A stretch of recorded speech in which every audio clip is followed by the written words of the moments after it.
အား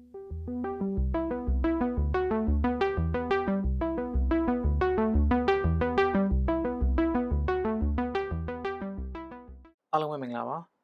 online account တွေမှာအရေးပါဆုံးက password ပဲဖြစ်တယ် password အပြင်ကျွန်တော်တို့ဒီ two factor authentication မှာသုံးနေတယ်ဒါပေမဲ့ online သုံးတဲ့သူအများစုက 2FA ကိုဘယ်လိုလုပ်အောင်မသိတာကြောင့်ရယ်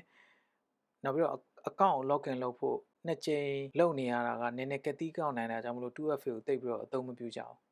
ဒါကြောင့်လည်း online account တွေမှာဆိုရင်အခုချိန်ထိ password ကအရေးပါနေတာဖြစ်တယ် online account တစ်ခုက password ကိုရဖို့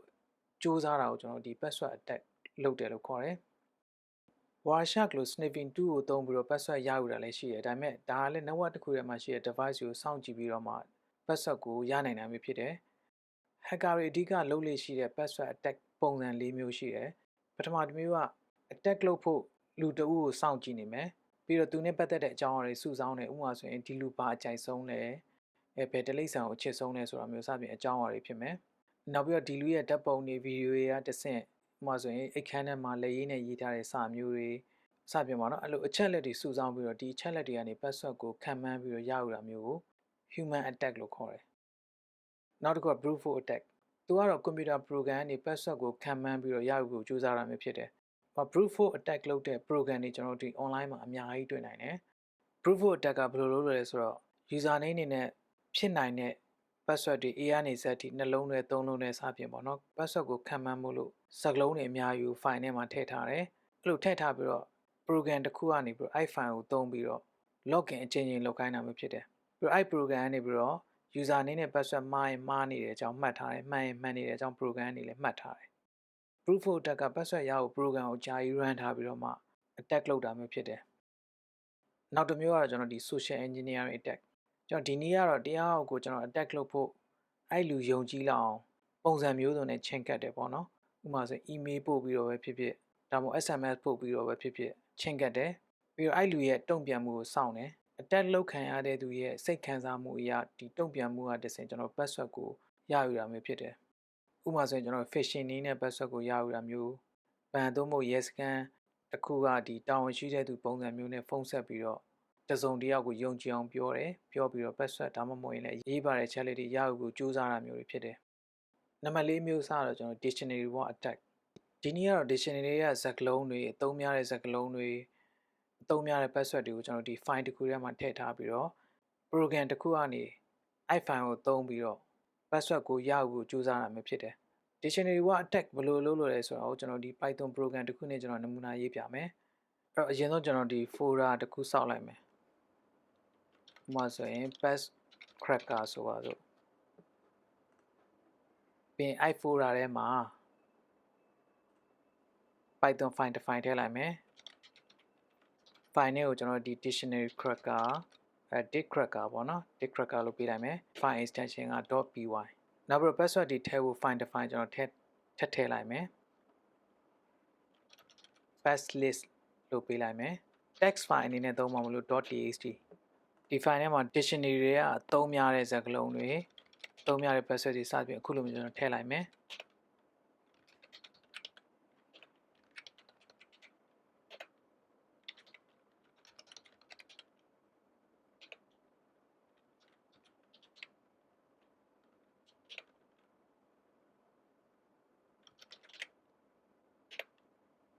တကယ်တော့ဒီ file ထဲမှာအခုလိုစကားလုံးတွေအများကြီးရှိတယ်ဒီလို file တွေကိုကျွန်တော် internet ထဲမှာလည်းကျွန်တော်ရှာတွေ့နိုင်တယ် Okay ဒါဆိုရင်ကျွန်တော် Python ကုတ်စရေးတော့မယ်မရေးခင်မှာအရင်ဆုံးကျွန်တော်သိထားမှာက password တွေကို database နဲ့သိမ်းတဲ့အခါမှာ hash value တွေအနေနဲ့သိမ်းတယ်ဆိုတော့ကျွန်တော်သိထားရမယ်ဒါကြောင့်မလို့ကျွန်တော်ဒီ hash library ကိုကျွန်တော်ဒီ import လုပ်လိုက်မယ်ပြီးရင် password တွေ့မတွေ့အခြေအနေကိုသိဖို့ found ဆိုတဲ့ boolean variable တစ်ခုသုံးလိုက်မယ်ဘလို့ဆို password ကိုမရှာသေးတာကြောင့်မလို့ကျွန်တော် found ရဲ့ value ကို false ပေးလိုက်မယ် dictionary tag မှာ password တွေက hash တွေဖြစ်လို့ hash value တွေ import လုပ်တဲ့ statement တစ်ကြောင်းကျွန်တော်ရေးလိုက်မယ်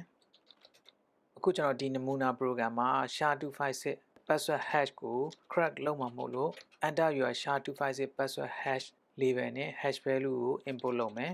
my pass hash ကိုကျွန်တော် assign လုပ်လိုက်မယ်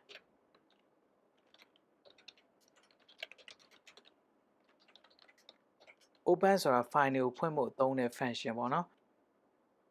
ပြီးတော့သူထဲမှာဖွင့်နေတဲ့ file နာမည်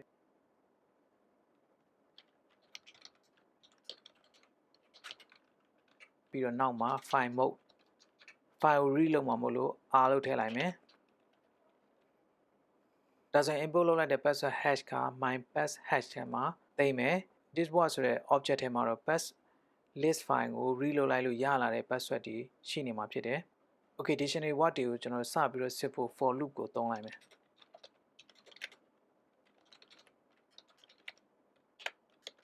this word ထဲမှာရှိတဲ့စလုံးတွေကိုတစ်လုံးချင်းစီယူလိုက်မယ်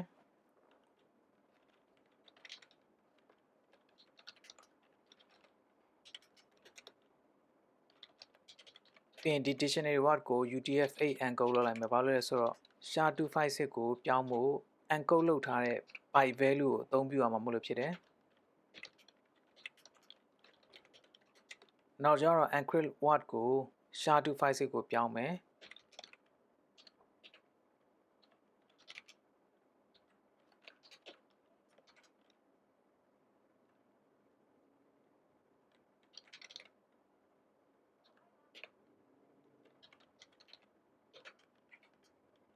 နောက်ဆုံးမှာတော့ hash digest နဲ့ hash value ထုတ်လိုက်မယ်ပြီးရင်ရလာတဲ့ hash word ထဲကကျွန်တော်ဒီ hash value နဲ့ my pass hash ကို if statement သုံးပြီးတော့ကျွန်တော်တူလားမတူလားစစ်ခိုင်းမယ်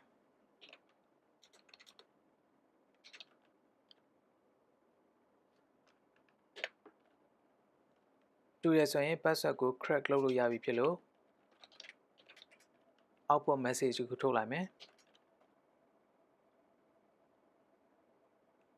bingo password found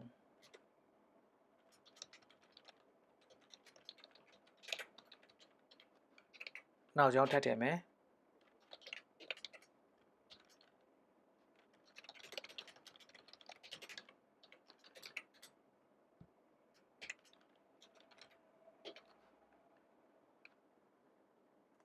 ဒီမှာတော့ word ထဲက password ကိုကျွန်တော်ပြမယ်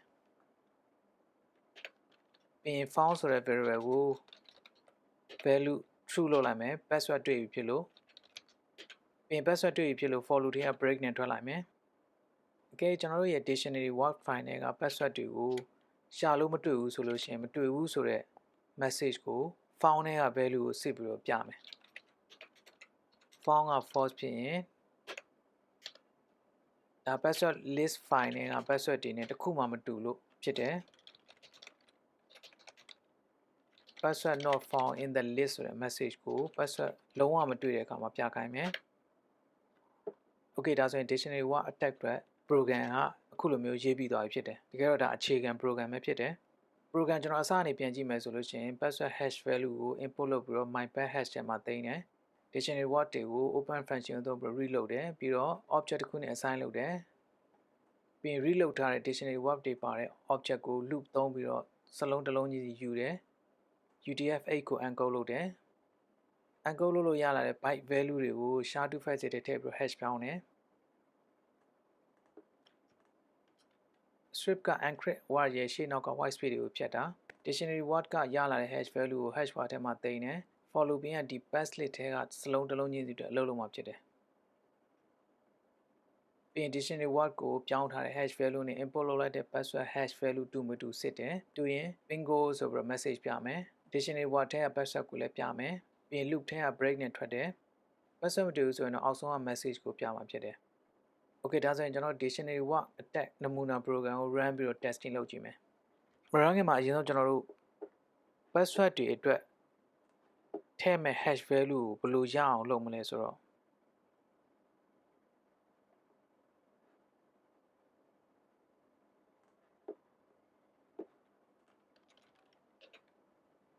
Google မှာကျွန်တော်ဒီ SHA-256 converter online ဆိုပြီးရိုက်ထည့်ရှာလိုက်မယ်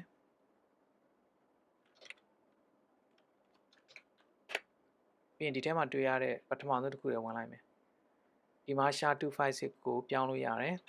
ဥပမာ user တယောက်ရဲ့ password က abc123 ဆိုပါစို့ SHA-256 ကိုပြောင်းလိုက်တယ်ဆိုလို့ရှိရင်ဒီ hash value ရတယ် database ထဲမှာ password တွေသိမ်းတဲ့အခါမှာဒီ hash value တွေပဲသိမ်းတယ်ကျွန်တော်ခုနရေးထားတဲ့ဒီ dictionary word attack program ကို testing လုပ်ဖို့ဒီ hash value ကိုအသုံးပြုအောင်ဖြစ်တယ်။ Okay ဒါဆိုရင်ကျွန်တော် program run ကြည့်မယ်။ program run လိုက်တဲ့အခါမှာပထမဆုံးထွက်လာတာက import statement အတွက် label ကိုကျွန်တော်တွေ့ရမှာဖြစ်တယ်။ enter your SHA-256 password hash ဆိုပြီးတော့ဒါဒီ import statement ဖြစ်တယ်။ဒီနေရာမှာ SHA-256 က hash value တစ်ခုကျွန်တော်ထည့်ပေးရမှာဖြစ်တယ်။ဒါကြောင့်မို့ခုနကကျွန်တော်ဒီ ABC123 ဆိုတဲ့ password အတွက်ပြောင်းထားတဲ့ SHA-256 hash ကိုကျွန်တော် copy ကူးလိုက်မယ်။ပြီးရင် program ထဲမှာထည့်လိုက်မယ်။ပြီးရင် enter နှိပ်ပြီးတော့ကျွန်တော်ဒီ user ရဲ့ password ကပါလဲဆိုတာသိဖို့ဆက်ပြီး run လိုက်မယ်။ဒါဆိုရင်ဒီ password ကို dictionary ထဲမှာတွေ့လို့ခုလိုမျိုး message နှစ်ကြောင်းနဲ့လာပြမှာဖြစ်တယ်။ bingo ဆိုတဲ့ message ရဲ့နောက်တစ်ကြောင်းတော့ password ကိုပြတာဖြစ်တယ်။အကယ် user ရဲ့ password က abc123456 ဆိုပါစို့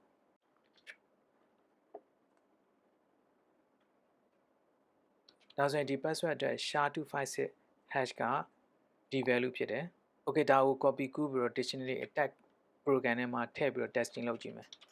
program ကိုပြန် run ပေးရမယ်။အဲ့မှာ command not found ဆိုတာကျွန်တော်ရိုက်ထည့်လိုက်တဲ့ command ကိုမတွေ့ဘူးဆိုပြီးတော့လာပြတာဖြစ်တယ်။ဘာလို့လဲဆိုတော့ dictionary war attack file နာမည်ရဲ့ရှေ့မှာ python မပါလို့ဖြစ်တယ်။ python program တွေ run မယ်ဆိုလို့ရှိရင် python ကိုအရင်ရိုက်ထည့်ပြီးမှ run ရမှာမဟုတ်လို့ဖြစ်တယ်။ Okay ဒါဆိုရင် python did cracker.py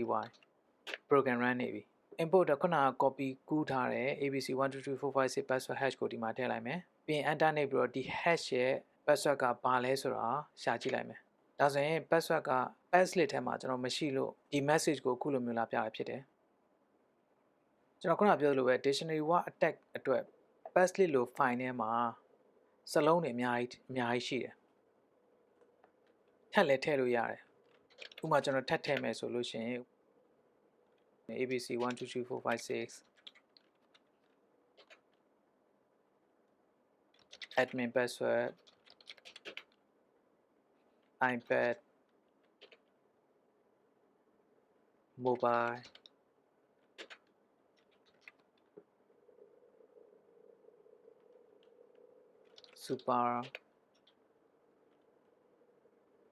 super user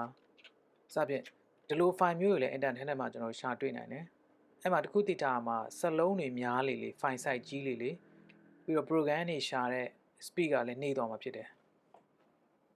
ဒါတော့ online သုံးတဲ့သူတိုင်းသိထားတဲ့ password attack တွေနဲ့ဒီ password attack တွေဘယ်လိုအလုပ်လုပ်လဲဆိုတာပဲဖြစ်တယ်အကဲဒီအကြောင်းအရာတွေကိုတကယ်ချင်းတွေလည်းသိစေချင်တယ်ဆိုရင် like and share လုပ်ပေးဖို့လည်းပြောချင်ပါတယ်အားလုံးကိုကျေးဇူးတင်ပါတယ်